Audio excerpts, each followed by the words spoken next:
8 ग्रह है ना, तो उसमें राहु और केतु छोड़ा गया है।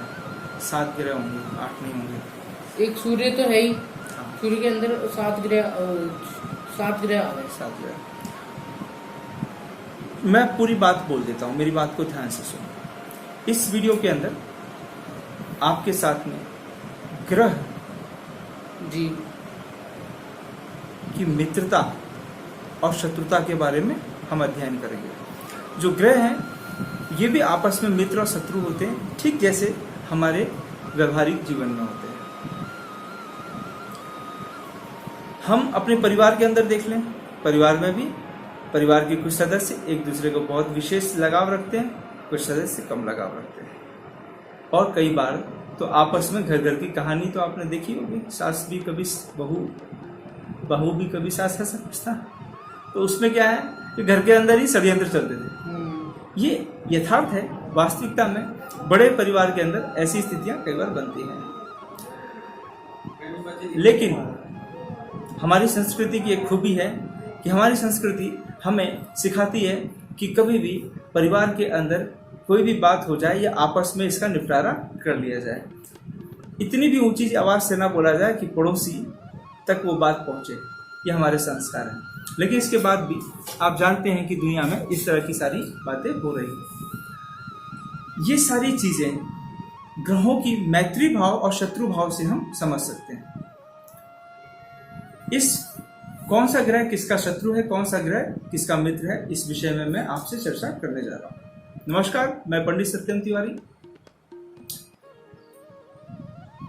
आपके लिए ये एक विशेष विषय लेके आया हूं, जो कि बहुत सामान्य विषय है, बहुत विशेष विषय नहीं है। लेकिन ये विशेष इसलिए है क्योंकि इसकी उपयोगिता बहुत विशेष है। इसके बिना फलित ज्योतिष अधूरा है। फलित ज्योतिष में कॉम्प्लेक्स एस्ट्रोलॉजी जब होती है, हम जब जटिल ज्योतिष के निर्णय लेते हैं, जहाँ बहुत सारी जटिलता होती है, बहुत सारे ग्रह इकट्ठे बैठे होते हैं, वहाँ निर्णय लेने होते हैं, तो उस जगह इस सिद्धांत का विशेष आवश्यकता पड़ती है। इसके बिना आप फलित ज्योतिष अच्छे से कर नहीं सकते। मैं उम्मीद करता हूँ बताइए ये जो बात है मैं बोल रहा हूँ ये आप तक पहुंच रही होगी और आप इसको समझ रहे होंगे।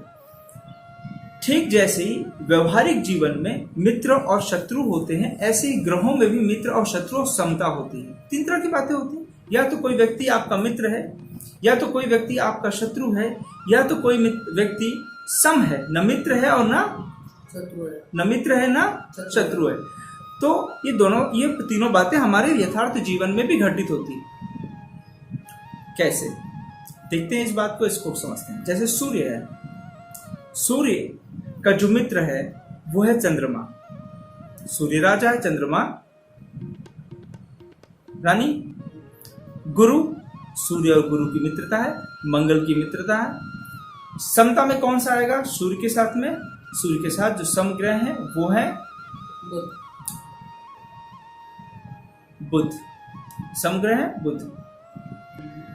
तो जो बुध है ये सम भावली है, क्योंकि बुध राजकुमार ग्रह है। तो सूर्य का जो संतान जो राजकुमार है वो बुध है। तो बुध का ज्यादा इंटरफेरेंस नहीं होती, इसलिए उसको न्यूट्रल स्थिति में रखा गया, ना अच्छा ना बुरा। आपने देखा होगा सामान्य जीवन में कई बार क्या होता है, कुछ लोग परिचित में होते हैं वो मित्र होते हैं, उसी परिचित में कुछ लोग बहुत शत्रु होते हैं, और कभी कभी उसी परिचित में कुछ लोग सामान्य मित्रता होती है, माने हम उसको हिलाएंगे नहीं, वीडियो हिल रही। तो जो लोग सामान्य होते हैं, तो सामान्य भी होते हैं, कई बार ना दोस्त होते ना दुश्मन होते, बस जानते हैं एक दूसरे को, ऐसी स्थिति भी होती है। ऐसे ही चंद्र और शत्रु में कौन है? सूर्य का, सूर्य का शत्रु है शनि। और शनि, शुक्र और शनि 2 ग्रह इनके शत्रु हैं। और इसके साथ में हम बात करते हैं चंद्रमा की। तो चंद्रमा मात्र एक ऐसा ग्रह है, टाइम का चक्कर होता है। तो चंद्रमा, जो चंद्रमा है इसका जो मित्र ग्रह है वो है, चंद्रमा का जो मित्रता है सूर्य से है और बुध से है। बस ये 2 मित्र हैं चंद्रमा के, बुध है और सूर्य है। बुध क्यों? बुध क्योंकि संतान है चंद्रमा की, तो अब जाहिर सी बात है कि बुध जो है मित्र हो। इसीलिए पन्ना को कई बार चांदी में पहना जाता है। क्योंकि सूर्य मित्र पन्ने को चांदी में पहनते हैं, क्योंकि जो चंद्रमा है वो बुध को सपोर्ट करता है। तो ये देखो सपोर्ट कर रहा है ना, ऐसे पहना हुआ है, अंगूठी बनी हुई है उसकी, सपोर्ट करता है इसलिए, जबकि वो शत्रु, बुध जो है शत्रु मानते हैं। लेकिन बहरहाल जो मैं आपसे चर्चा कर रहा हूं वो ये कि चंद्रमा का जो मित्र है वो है बुध और सूर्य, और बाकी सब सम है। शत्रु कोई मानता ही नहीं, चंद्रमा किसी को भी शत्रु नहीं मानते, शत्रु नहीं मानते, समभाव रखते हैं। चंद्रमा एकमात्र ऐसा ग्रह है जो किसी से कोई द्वेष नहीं रखते। मंगल जो है ये एक ऐसा ग्रह है जो कि लगभग जैसे मंगल सूर्य को मित्र मानते हैं, गुरु को मित्र मानते हैं, और मैंने एक ग्रह और कहा है जो है चंद्रमा। समभाव में कौन से ग्रह होते हैं चंद्रमा? इसके शनि और शुक्र। मंगल के समभाव में शनि और शुक्र, और यहीं पर जो आपका शत्रु भाव है मंगल के, बुध और राहु, ये कट्टर शत्रु है। और मैं आपको बता दूं कि अगर मंगल और राहु इकट्ठा किसी घर में बैठ जाएं तो उस घर में आग लगा देते हैं, उस घर की बहुत हानि करते हैं। तो ये इस चीज से सीखने को मिलता है। मतलब ये कौन बता रहा है हमको? ये तालिका ही तो बताती है ये चीज। अगर हमको ये नहीं पता तो हम कैसे समझेंगे कौन मित्र है कैसे शत्रु है? हम उसका निर्णय नहीं ले पाएंगे, और निर्णय नहीं लेंगे तो रिजल्ट नहीं बता पाएंगे, है ना। मान के चलो दसम भाव में मंगल और राहु बैठे, तो ये मंगल राहु बैठे में तो इसके कर्म में बहुत कठिनाई आएगी। क्यों आएगी? क्योंकि मंगल और राहु जो है परम शत्रु है, ये दोनों आपस में लड़ेंगे। अगर आपस में कहीं कोई बैठ के लड़ रहा है तो उस स्थान में तो विध्वंस होगा ही ना। उनका जो नुकसान होगा वो तो होगा, लेकिन उस घर का भी तो नुकसान हो रहा है। तो उस घर को क्या कर्म में कठिनाई आएगी, काम में ये कहीं जाएंगे, बॉस से लड़ पड़ेंगे, नौकरी छूट जाएगी, नौकरी लगेगी नहीं, अकड़ू हो जाएंगे। पर ये निर्णय लेने में बहुत सहायक है मैत्री चार्ट। मैत्री किसके साथ किसकी मित्रता है, इसको बहुत ध्यान से समझना चाहिए, और इसके बिना नहीं तो आप ज्योतिष नहीं कर सकते। ये बहुत अहम चीज है, इसको वैदिक ज्योतिष में बहुत मूल्य दिया गया है, बहुत कीमती है ये वैदिक ज्योतिष में। जो मंगल है वो तो बुध को शत्रु मानता है, लेकिन बुध मंगल को शत्रु नहीं मानते। तो बुध जो है, बुध के जो मित्र ग्रह हैं वो सूर्य हैं और शुक्र हैं, लेकिन बुध के जो शत्रु ग्रह हैं वो चंद्रमा है। बुध चंद्रमा को शत्रु मानते हैं, लेकिन बुध मंगल को शत्रु नहीं मानते हैं। और ये चीज मैं आपको बता चुका हूं, बुध गुरु को सम मानते हैं और शनि को भी सम मानते हैं, जबकि दोनों देव ग्रह, शनि भी देव ग्रह है, इसके बाद भी वो उसको मित्र सम में रखा है, मित्र में नहीं रखा है इन्होंने। आप देख रहे हो इस चीज को, मित्र है, मित्र में रखना चाहिए ना। दोनों ही दैत्य पाले के हैं, दोनों ही उसमें, लेकिन इसके बाद ये चीज है इसके अंदर। अब गुरु की बात करते हैं। गुरु जो है सूर्य चंद्र और मंगल को मित्र मानते हैं, गुरु शनि को सम मानते हैं, और गुरु जो है बुध और शुक्र को शत्रु मानते हैं। बुध को क्यों शत्रु मानते हैं ये समझते हैं? क्यों? बुध एक राक्षस ग्रह है, लेकिन काम अच्छे करते हैं। देखो, बुद्ध तो गुरु को सब मानते हैं, मित्रता ही लगभग मान रहे हैं। क्यों मान रहे हैं बुद्ध? इसके पीछे लॉजिक है। बुद्धि क्या करता है? बुद्धि को चाहिए ज्ञान। देखो इधर, बुद्धि को चाहिए ज्ञान, ज्ञान के बेसिस पे ही वो गणित लगाता है। अगर उसने सीख लिया ना कि 2 में 3 जोड़े 5 होता है, तो कैसे सीखा? ज्ञान से सीखा। तो वो चीज बुद्धि को चाहिए, तो ज्ञान कौन दे रहा है? गुरु दे रहा है। तो गुरु को उन्होंने शत्रु में नहीं रखा है, और शुक्र से भी शत्रु है। क्यों शुक्र से शत्रु है? क्योंकि शुक्र जो है ना राक्षसों का गुरु है। हाँ, इसलिए और ये देवों को गुरु। तो 2 गुरुओं, अच्छा एक चीज, 2 विद्वान मिल जाते हैं तो अच्छा होना चाहिए, लेकिन कभी क्या होता है, दोनों विद्वान मिलने से अच्छा नहीं होता है। क्यों नहीं अच्छा होता है?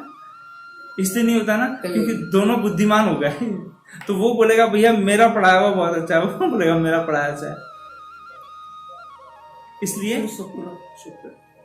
अब शुक्र का देखो, शुक्र जो है किसको शत्रु मानता है? सूर्य और चंद्रमा को।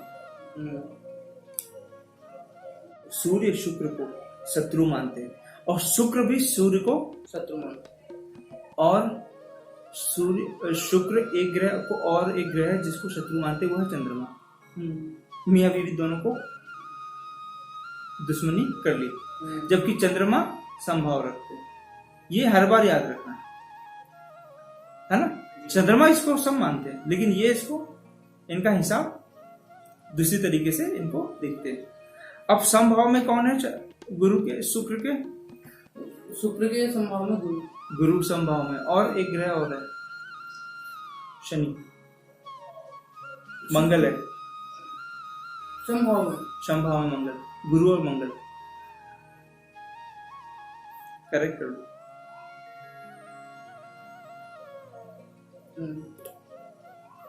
मंगल समभाव में। अब ये जीवन में कैसे इस्तेमाल होता है, तुमको एक लॉजिक दे देता हूं मैं, बता पहले भी चुका हूं, रिपीट कर रहा हूं ताकि आप भी सुन ले इस बात को। ये कैसे फिट होता है, देखो जो शुक्र है, मान के चलो किसी भाव में शुक्र बैठे हैं, उसी भाव में मंगल बैठे। मंगल वाला ग्रह नहीं जमेगा यहाँ पर, यहाँ पे उदाहरण जमेगा आपका बुध, जैसे शुक्र बैठे हैं और वहीं पर आप गुरु को बैठा दो। शुक्र, देखो इधर देखो, शुक्र और गुरु इकट्ठे बैठे ना फायदा देंगे। एक सेकेंड, शुक्र और गुरु इकट्ठे बैठे हैं, तो गुरु शुक्र को शत्रु मानते हैं, क्योंकि ये धर्म का प्रचार प्रसार कर रहे हैं और वो दैत्य को बल देते हैं। तो गुरु कहते हैं कि मैं तेरे को सपोर्ट नहीं करूंगा। क्यों? क्योंकि तू ऐसे लोगों को सपोर्ट करता है जो त्राहिमाम कर देता है, सन्यासियों को भक्ति नहीं करने देता है, अच्छे काम नहीं करने देता, विवाद करता है ना। अब लेकिन शुक्र गुरु को मित्र मानते हैं, सम मानते हैं, सम मानते हैं। तो ना वो दूसरी, आप समझदार, वो जिस घर में बैठे हैं तो उसमें लड़ाई कब होगी? जब गुरु भारी होगी, जब गुरु भारी हो जाएंगे ना, तो उनको हार्म पहुंचाएंगे। तो वहां पर उस घर में, उस भाव में, वो जिस भी भाव में बैठे हैं, जिस भी राशि में बैठे, उसको डैमेज। लेकिन जैसे शुक्र भारी होते हैं तो एक बार को कंट्रोल करेंगे। इसका मतलब ये हुआ कि उस भाव के जातक को, वो जिस भी व्यक्ति का घर है, उस चीज को, शुक्र माने स्त्री है, वो स्त्री किसी पुरुष को सपोर्ट करेगी, लेकिन वो पुरुष स्त्री को सपोर्ट नहीं। इससे कई प्रेडिक्शन निकल के आते हैं। ये प्रैक्टिकल ऐसे अंदाजा, इनको एनालिसिस करना पड़ता है। ये इनका फायदा है। ये मैत्री चार्ट वहां फायदा करेगा। अच्छा चलो, मैं तुमको इसको वीडियो को पुश करके, तो ये तो मैंने आपको बता दिया। क्या चीज? ये तो आपको बता दी गई है शुक्र तक की बातें। अब बात करते हैं शनि की। शनि की, तो जो शनि है, शनि का जो मित्र है, भाई शनि को कौन मित्र मान रहा है? बुध मान रहे हैं और शुक्र मान रहे हैं, तो वो ही उनको, वो बराबर का हिसाब रखते हैं। शनिदेव के साथ में ऐसा है कि अगर आप मेरे से अच्छा करोगे तो मैं आपके साथ अच्छा हूं। शनिदेव का हिसाब बिल्कुल सपाट है। गुरु को सम मानते हैं। क्यों सम मानते हैं? क्योंकि गुरु को रिस्पेक्ट करते हैं। वो न्याय के देवता है ना, अन्याय नहीं करेंगे वो, कि मेरे गुरु राक्षस गुरु शुक्र है तो मैं उनको अच्छा मानूंगा, तो वो सम मानते हैं। शत्रु भाव में उनको नहीं। अब देखो, शत्रु में कौन है? चंद्रमा, सूर्य और सूर्य मंगल। लेकिन मंगल शनि को क्या मानते हैं? सम मानते हैं। देख लिया कहानी। अब देखो आप, राहु, अब इससे प्रेडिक्शन में भी प्रभाव पड़ता है। जब भी अगर ये दोनों ग्रह एक भाव में होंगे ना, तो उस भाव को एक ग्रह खींचेगा, मदद करेगा इसकी, और एक करता। ऐसे होता है जीवन में, कोई आदमी सपोर्ट करता है, वो दूसरा आदमी उसको सपोर्ट नहीं कर रहा होता है ना। और वो ऐसे होता है कि भाई ने, छोटे भाई ने खूब मेहनत की बड़े भाई के लिए, लेकिन बड़े भाई ने कुछ नहीं किया। बड़ा भाई जो है अपना प्रॉपर्टी बनाया, बच्चों को सेटल किया, काम खत्म। लेकिन उल्टा भी होता है, कई बार बड़ा भाई बहुत कुछ करता है, छोटा भाई कुछ नहीं करता, सिर्फ लाभ लेता। बोलो भाई साहब आपने किया क्या? तुमने, हाँ, उसने खुद पढ़ाया लिखाया, अपने साथ बच्चों की तरह रखा। हाँ, तो ये फैक्ट है राहु का। राहु का और सरल तरीका है, राहु का मित्र बनाने का और सरल तरीका। शनि मित्र है, शुक्र मित्र है और बुध मित्र है। जितने भी राक्षस हैं वो सबको ये मित्र मानते हैं। बहुत सरल काम इनमें ने, जबकि ये सबसे ज्यादा लोग इनको विवादित मानते हैं। इस मामले में बहुत सरल है, सीधा हिसाब बोले जितने भी राक्षस है मेरे मित्र है, सीधी सी बात है। राक्षसों को प्रेम करते हैं। तो राक्षस टोली में कौन है? शुक्र है, शनि है, राहु है। राहु तो खुद ही हो गया ना, बुध है। शुक्र, शनि, बुध। और ये सम में मानते हैं केतु और गुरु को। केतु और गुरु को सम मानते हैं। अब क्योंकि उनका शरीर का हिस्सा है केतु, इसलिए वो उनसे दुश्मनी तो नहीं रखते और संभाव रखते हैं। और गुरु को संभाव रखते हैं, है ना। ये एक बात और ध्यान रखना, तो गुरु भी राहु को कंट्रोल करते हैं काफी हद तक। जैसे मैंने बताया था ना कि मंगल राहु को कंट्रोल करते हैं, वैसे ही गुरु भी कंट्रोल करते हैं। ये भी एक बहुत अच्छा फैक्ट है। लेकिन यहाँ एक दोष लगता है, विष दोष, चांडाल दोष, वो अलग दोष है। विष दोष चंद्रमा के साथ लगता है, ये अलग दोष है। चांडाल दोष लगता है, वहां पर बुद्धि भ्रमित हो जाती है। ऐसा बंदा जो है गलत कर्मों में घुस जाता है, अपने ज्ञान का सही उपयोग नहीं करता है। बहरहाल वो जब वो टॉपिक होगा तो मैं बताऊंगा। अब मैंने 1-2 वीडियो बनाए भी, उसमें देख लेना। तो अब राहु का दुश्मन कौन है? सपाट। चंद्र मंगल, बच्चे जानते हैं, देवता और सब वो कहानी सुनी होगी, है ना। तो सूर्य और चंद्रमा और शत्रु सब मित्र, मंगल, ये तीनों ही शत्रु हैं। और मंगल इसको शत्रु मानता है और राहु मंगल को शत्रु मानता है। यहाँ बराबर का हिस्सा। मैंने कहा ना, राहु ही एक ऐसा ग्रह जो झोल नहीं रख रहा है। क्या राहु ही तो एक ऐसा ग्रह निकला ना, बाकी सब तो गड़बड़ है ना। क्यों किसी ने किसी को शत्रु माना है तो किसी ने उसको मित्र मान लिया है, ऐसा। लेकिन ये सपाट है, ये सीधा सा हिस्सा। बोले मैं देवताओं को नफरत करता हूं, देवता में कौन है? चंद्र है, मंगल है और चंद्र, मंगल और चंद्र, मंगल और सूर्य, ये तीनों को इन्होंने अलग कर दिया। गुरु देवताओं की श्रेणी में आ गए, उसमें श्रेणी में आ गए ज्ञान के गुरु, तो इसलिए उनको संभाव। केतु की बात करते हैं। केतु भी गोल गोल काम करते हैं थोड़ा सा। केतु ने राक्षस होते हुए भी ये जो सपोर्ट करते हैं, केतु मित्रता है बुद्ध के साथ और गुरु के साथ। क्यों करते हैं केतु? बोलो। देखो, क्योंकि दोनों अध्यात्म से जुड़े हैं। इसको याद रखने के लिए लॉजिक बता रहा हूं मैं। ये लॉजिक याद रखने के लिए होते हैं। सब लॉजिक के पीछे कोई कहानी नहीं होती, याद रखने के लिए भी कुछ चीजें बोली जाती हैं। क्या होता है कि जो केतु होता है, वो केतु का धड़ होता है, नीचे वाला हिस्सा होता है। केतु नीचे वाला हिस्सा है, ऊपर वाला है नहीं। तो केतु के पास धड़ है। तो केतु क्या है? आध्यात्मिक की बात करता है, लोभ मोह ही नहीं। भाई जिसके पास ज्यादा बुद्धि होगी वही घर गाड़ी और ये बना लो, वो बना लो, छल कर लो। केतु कहता है भैया मेरे को तो कुछ दिखता ही नहीं ऊपर का, मेरे लिए तो सब शून्य है। क्यों? क्योंकि ऊपर हिस्सा ही नहीं, सब शून्य है उनके लिए। तो मोक्ष की बात करते हैं, शून्य है। तो मोक्ष कौन है? गुरु का संकट में रहते हैं तभी तो मोक्ष होगा, मित्र। और मित्र हो गया, और एक और बुद्धि। तो उनको बुद्धि से भी प्रेम है, क्योंकि उनके पास उनको ज्ञान की जरूरत है। कोई उनको बोलता है ना तो उस बात को समझते हैं, मतलब वो जिसके साथ बैठ जाएंगे ना उसकी बात को वो समझेंगे। कई लोग ऐसे होते हैं ना जिसके साथ बैठ जाते हैं तो उसकी बातों को ग्रहण कर लेते हैं। और केतु का समभाव कौन है? समभाव में राहु, मंगल, शुक्र।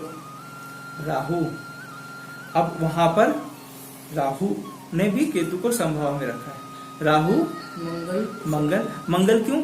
क्योंकि केतु मंगल की तरह ही काम करता है। एक्चुअली ज्योतिष के, वैदिक ज्योतिष में केतु जो है मंगल की तरह काम करता है।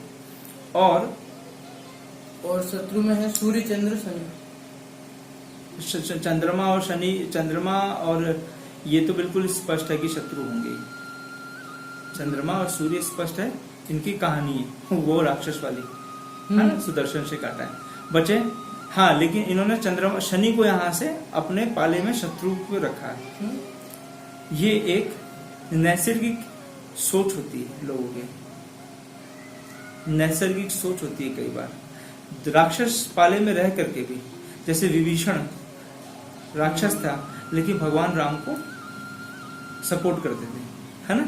ऐसे ही इसीलिए ये नैसर्गिक इनका अपना एक महत्व है। अगर, है ना, इस चीज का नॉर्मल परस्पर, ठीक है। मैं उम्मीद करता हूं कि ये आपको समझ में आ गया होगा। और इस वक्त के लिए इतना ही। बहुत धन्यवाद। वीडियो लंबी हो गई, इसके लिए क्षमा प्रार्थी हूँ। कुछ ना समझ में आया हो तो जरूर व्हाट्सएप करके मुझे सामान्य टॉपिक पे बात कर सकते हैं। और अगर आपको जन्मपत्री दिखानी है, विवेचना करानी है, कुछ पर्सनलाइज डिटेल चाहिए तो आप मुझे कॉल करके अपॉइंटमेंट ले सकते हैं, व्हाट्सएप करके भी अपॉइंटमेंट ले सकते हैं। इस वक्त के लिए बहुत धन्यवाद। जय महादेव, हर हर महादेव।